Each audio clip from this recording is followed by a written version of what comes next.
Halo Sobat Maestro yang dikasih Tuhan. Hari ini kita boleh bersemangat, kita boleh bertemu di hari ke-7 di bulan Januari di tahun yang baru 2015 ini. Kita boleh bersuka cita oleh karena pertolongan daripada Tuhan. Perkenalkan saya Pendeta Juswandijo dari Gereja Jemaat Kristus Indonesia di Andir. Kiranya hal ini memberikan kekuatan buat kita, satu pertolongan daripada Tuhan. Adapun hari ini satu pengalaman yang luar biasa ketika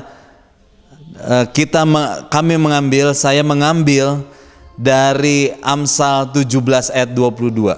Hati yang gembira adalah obat yang manjur, tetapi semangat yang patah mengeringkan tulang. Ini memberikan kepada kita satu gambaran bahwa sukacita itu, kegembiraan itu adalah sesuatu obat yang manjur bahkan, tetapi semangat yang patah mengeringkan tulang. Satu inspirasi yang luar biasa ketika seorang yang bernama Dorothy Whitman, dia mengalami satu penyakit yang istilahnya apa ya? Satu penyakit namanya cerebral palsy.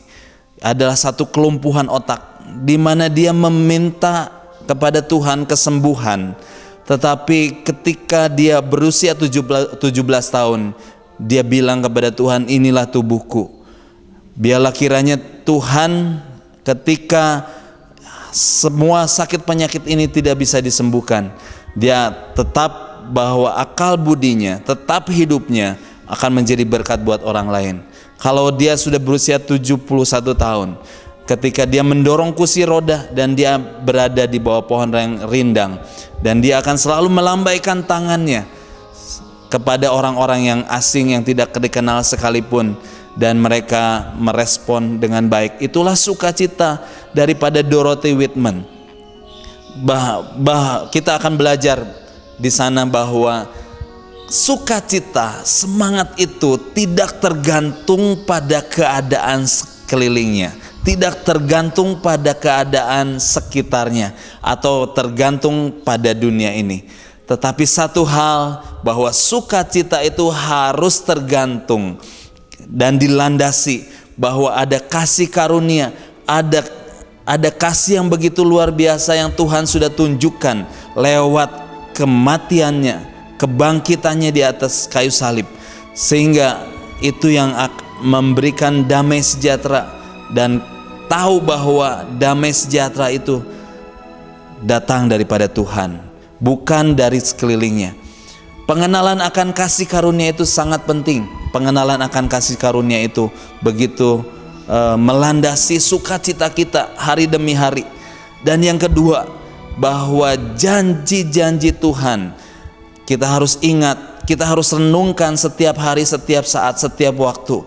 Itulah yang melandasi kita. Kita bisa bersuka cita setiap hari. Kita bisa menikmati semangat setiap hari, karena kita tahu bahwa Dia tidak pernah meninggalkan kita. Dia tidak akan membiarkan kita. Biarlah kiranya semangat dan sukacita itu akan terus ada di dalam hidup kita, bukan berdasarkan lingkungan kita atau keberadaan kita. Bahkan semangat dan sukacita itu merupakan satu pilihan. Kita bisa bersemangat, kita bisa tidak bersukacita, ataupun kita tidak bisa bersemangat. Itu tergantung pilihan kita. Tetapi kalau saya mau mengajak kepada Sobat Maestro yang dikasih Tuhan, kita akan memilih, kita boleh bersukacita, karena dampak daripada sukacita itu jauh lebih besar, lebih banyak daripada ketika kita tidak bersukacita.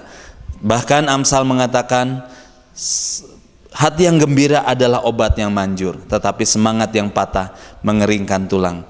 Kiranya kita bisa memilih semangat, kita bisa memilih sukacita itu, supaya kita boleh menebarkan, kita boleh menjadi saksi-saksi yang hidup ketika kita dipanggil, ketika kita dipilih, ketika kita dipindahkan dari gelap kepada terangnya yang ajaib, supaya ada berita-berita, ada kabar kesukaan, ada kesaksian-kesaksian yang hidup, yang kita boleh bagikan kepada orang lain, supaya itu juga yang akan kita tularkan, sukacita, semangat, dan itulah yang akan menjadi kesaksian buat kita. Kiranya damai sejahtera daripada Allah Bapa, Tuhan kita, dan Yesus Kristus dan juga Roh Kudus akan memberikan kepada kita satu semangat ketika kita memahami bahwa sukacita itu pilihan, sukacita itu berdasarkan daripada kasih Tuhan, dan biarlah kita mengingat janji-janji Tuhan yang akan melandasi semuanya itu.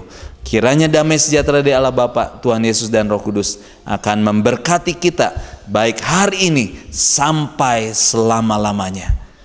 Haleluya. Amin.